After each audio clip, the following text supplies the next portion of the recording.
Welcome to the Financial Fun Podcast with your host, Tammy Johnston. This is where Tammy talks with business owner parents and grandparents about the interesting and important subject of money. We promise this to be an interesting and open discussion, as that's how we learn best. And now, here's your host, author of the Financial Foundations. Financial Foundations is a series of books to teach kids about money, goal setting, and living a balanced life. Find out more at financialfun.ca. Here's Tammy Johnston.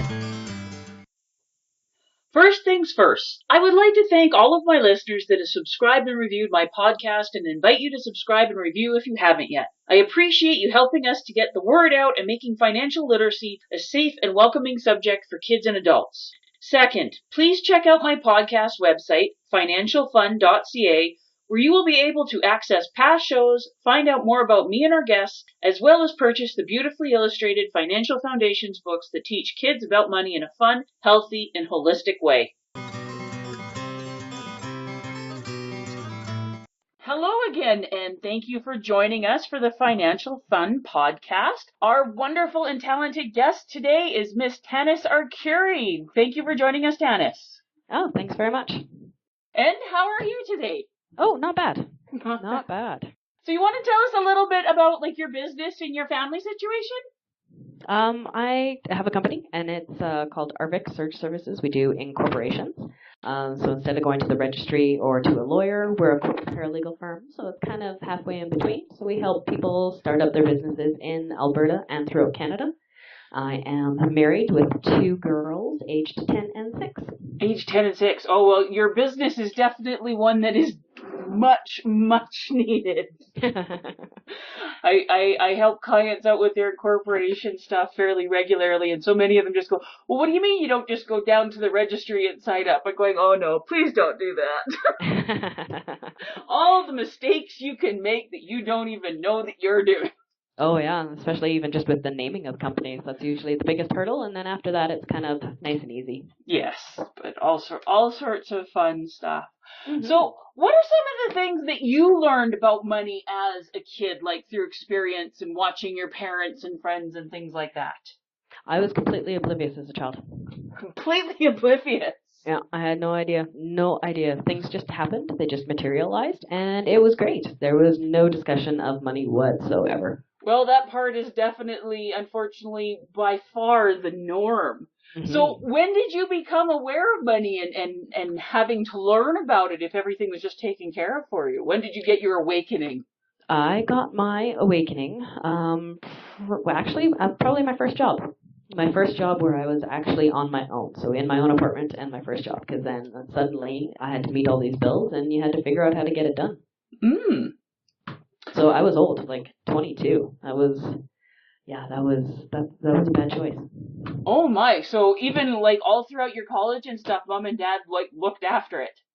Well, it just wasn't an issue. I don't remember it ever being an issue because I guess mom and dad did. They took care of all of the schooling and lodging because I was living with them. So there wasn't any of those concerns.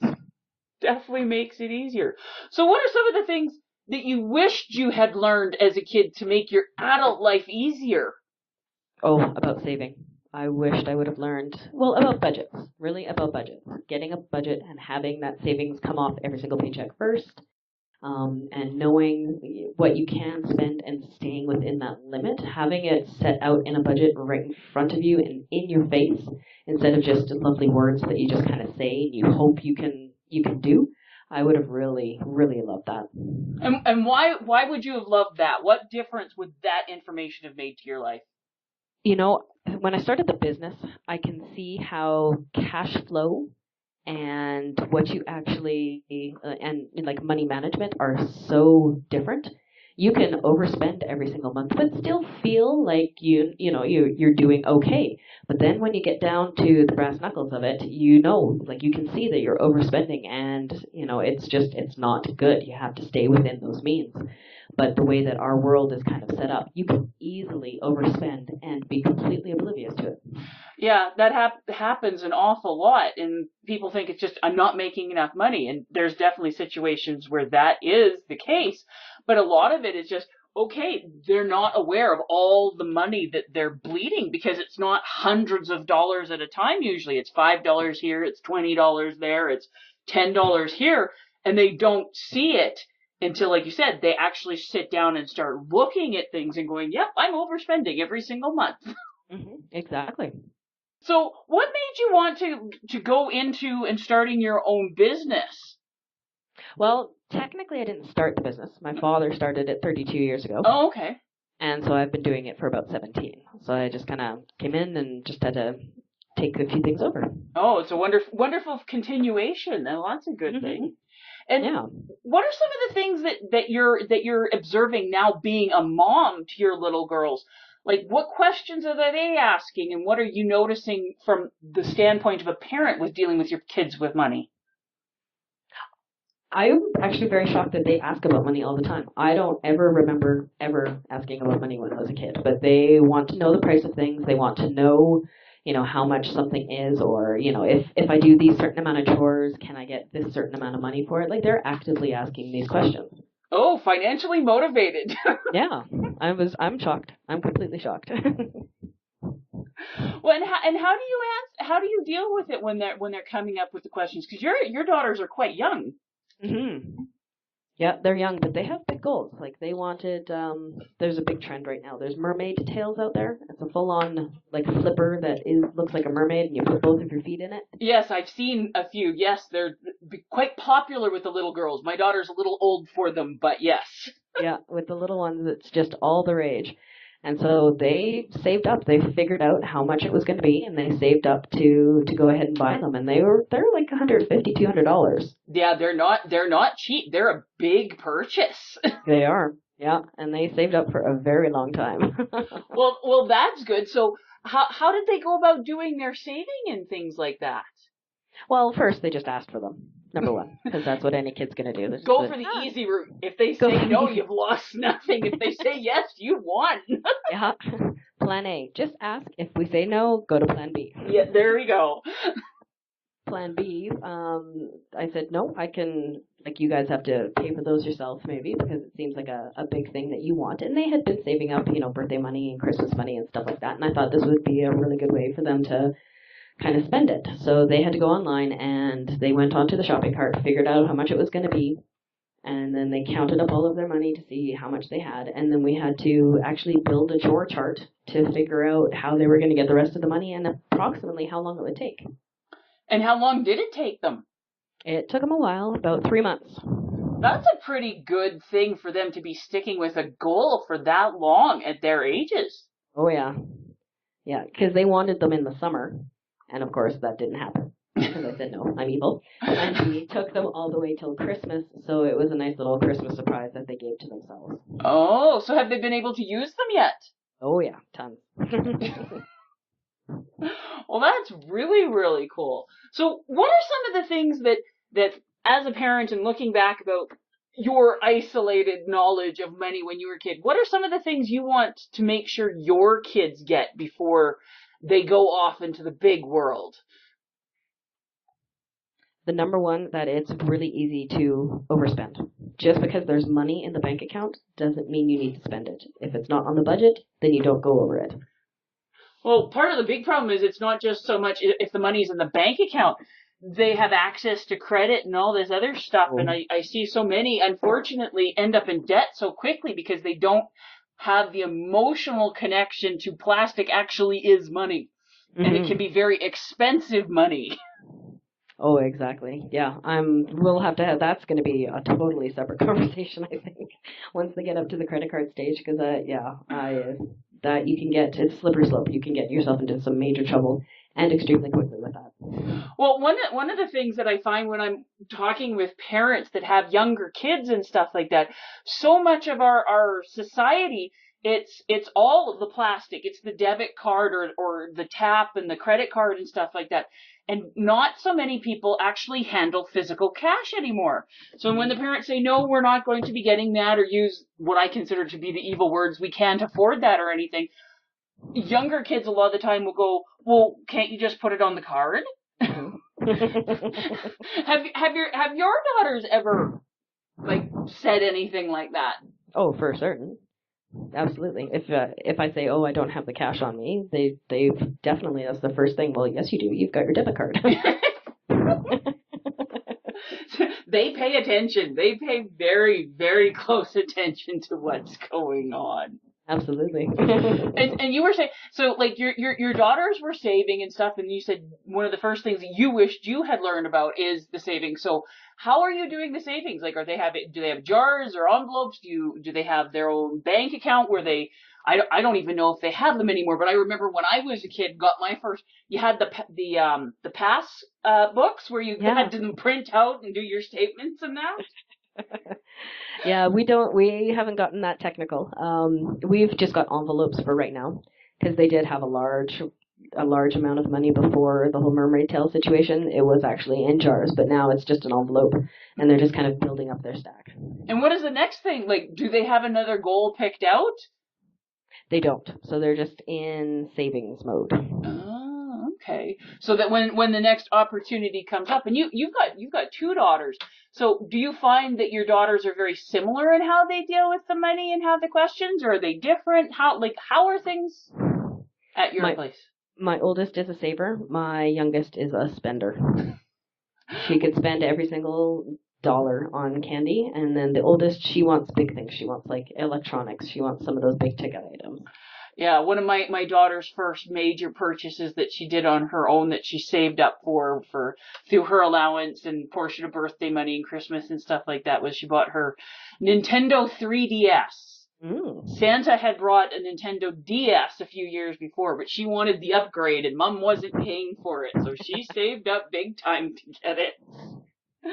Do you find, like you said, your oldest is the saver and your youngest is the spender, which is very common in the families. Not so much that it's the age, but it's rare for me to talk to people who have more than one kid. Oh no, they're both exactly the same when it comes to that. They're usually polar opposites. Do you find that they affect one another? Like the youngest one is watching the older sister and going, okay, well maybe I should save, or the younger one being a bad influence on the older daughter? Nope, they're very secure in their beings. There's no peer pressure. Which can be good and bad depending on which way it's going. Exactly. Whatever result I want, still always going to be bad.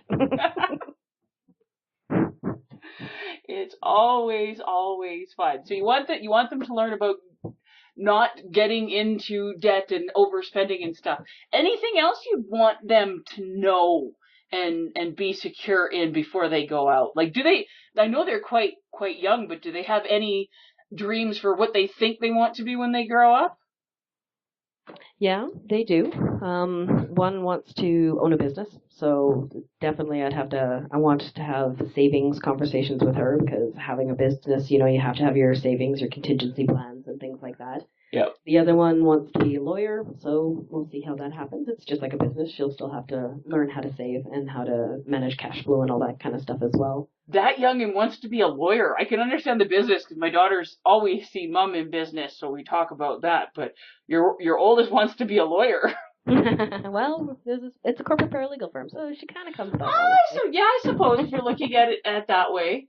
Looking at it that way. Just usually a lot of the younger kids I find don't quite wrap their heads around the law stuff, so that's pretty cool that your daughter does. Mm-hmm. Well, it's more about the arguing. She's got that under control. Kids are really good at that. They're also very persistent. They will go at you until they get the answer they want. Oh yeah, definitely. Which is wonderful. And then a lot of the time we become adults and then we're too afraid to even ask for anything. We shut ourselves down before we even give anybody else the opportunity to. Oh, exactly. Kids are fantastic salespeople because they haven't become afraid of themselves yet. No, they're not afraid of that word, no. Just means I need to rephrase my sentence. That's a good way of putting it. That's a very good way of putting it. Anything else you would want them to know? When they get into serious relationships, I think I would want to bridge the gap and say, hey, have a conversation with your spouse or your partner about what they are like with money so that you guys are on the same wavelength as well. Because me and my husband were very different in that regard. I'm more of the saver, and he could just blow the money like crazy.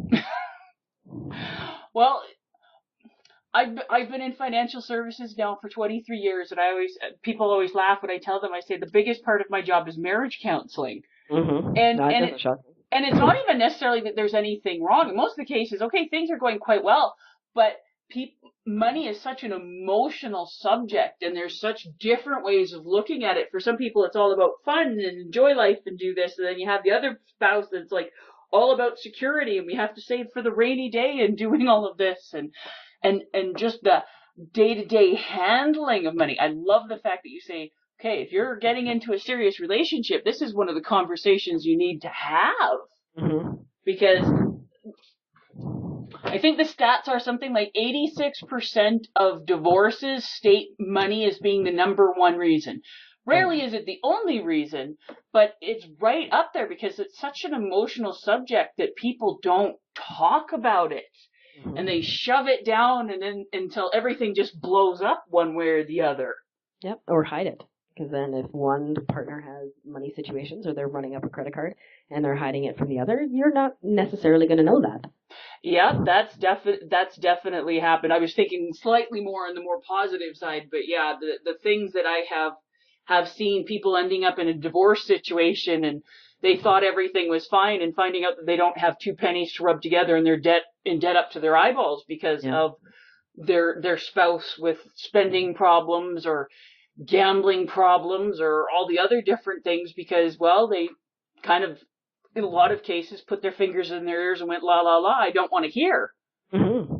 Until it's too late. Yep.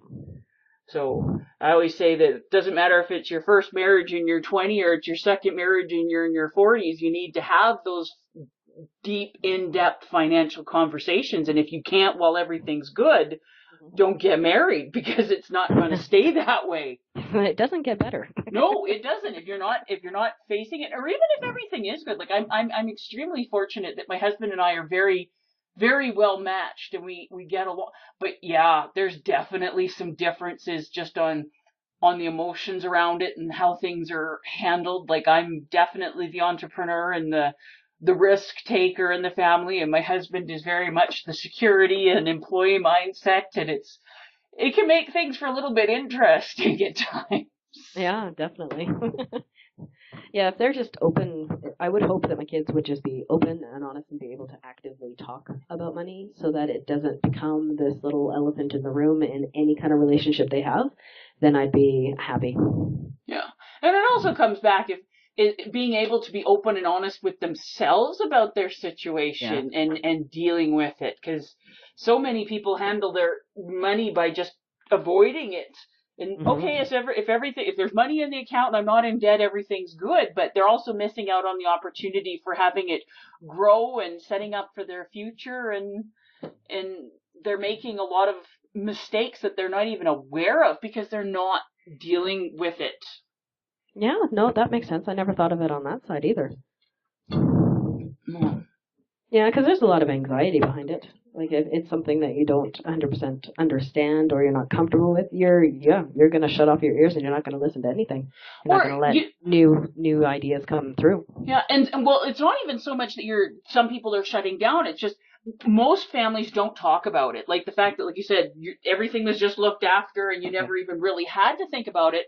That's extremely common, and we don't talk about it. It's a more taboo subject than sex in a lot of cases.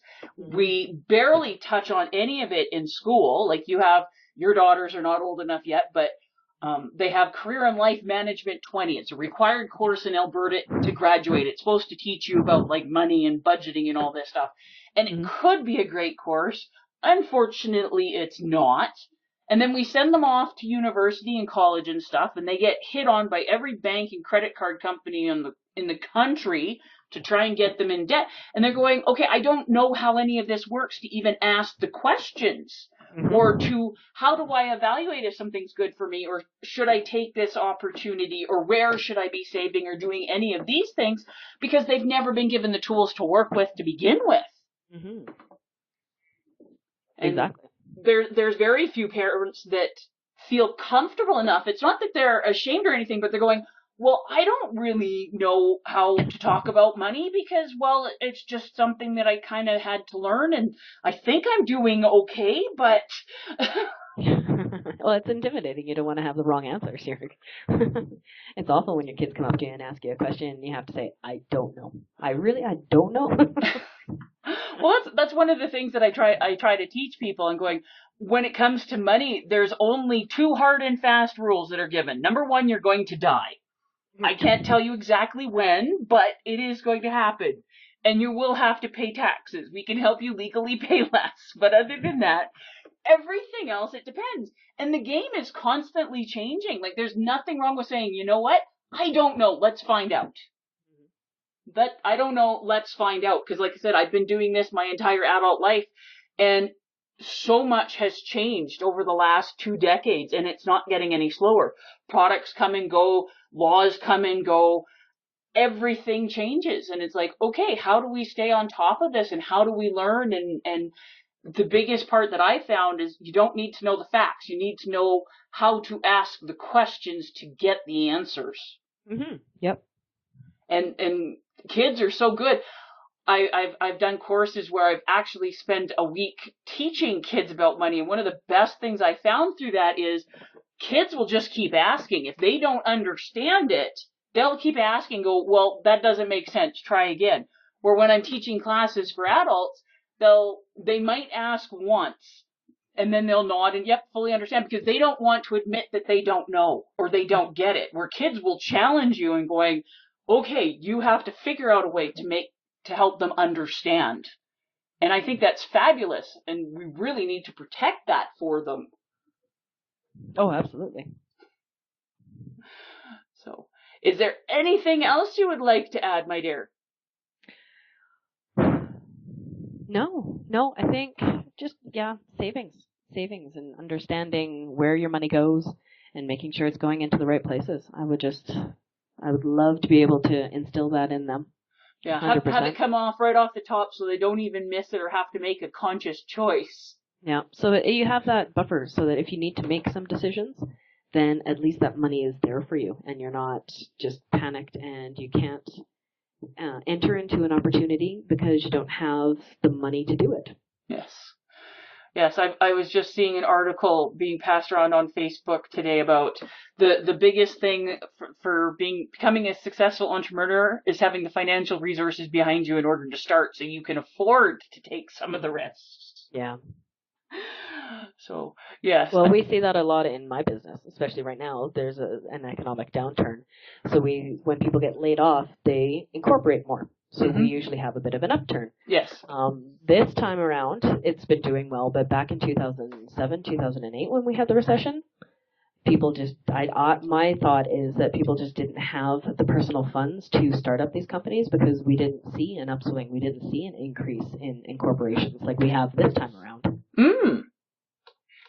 Well, that's kind of interesting. Well, I guess because our downturn is definitely much more focused on the oil and gas people. Like, there's still a lot of stuff that's going very well in Alberta, but yeah, some of the people in oil and gas, and in a lot of the cases, yeah, they do have some funds and stuff behind them, or they've gotten decent packages. And because I've got a couple of clients that are going, okay, they've been pink slipped, and they're going, well, I've been doing this for like 15, 20, 25 years. Do I want to keep doing exactly what I was doing before, or do I want to try doing something else?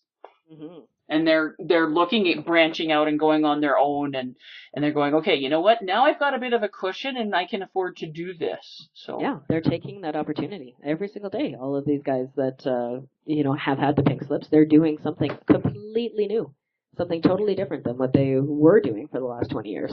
Yeah. Yeah, we're seeing it every single day. It's great. It's exciting to see the different changes and people stepping out and going, okay, and now I'm going to do something that I love and I'm passionate about. I just honest to goodness hope that they're getting the business help in order to succeed. Yes. It's not just the incorporation. I find so many they're technically very good at what they do, but they just don't have the business skills to go around it to make them a success. They know how to do A or B, but they don't know how to do their financials. They don't know how to put together their systems. They don't know how they're going to be marketing. They don't know who are the people who are actually competent, qualified, and give a damn about properly helping them. Yes, exactly. So, yes, I definitely do my best to help the ones on that side. I'm going, yes, you've got a great idea. We can do some wonderful things. We need to put together your foundational pieces so you can succeed rather than wasting your time and money. Yeah, launch you properly instead of just having it be a money suck. Yes. Well, thank you very much for visiting with us today. It's been a great conversation. Great. Yes, thank you very much too. Enjoy your long weekend. Yes, thanks. It'll be a good one. It will be. Thanks. Have a good afternoon. You as well.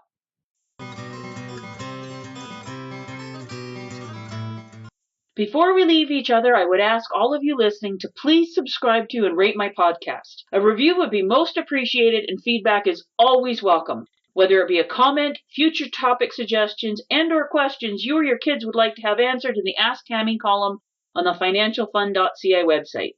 Please feel free to check me out on Facebook at Financial Foundation's Children's Books, on Twitter at Financial Fun, and Instagram at financial.fun.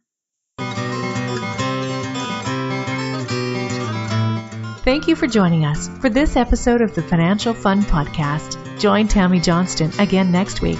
For more information, please visit financialfun.ca.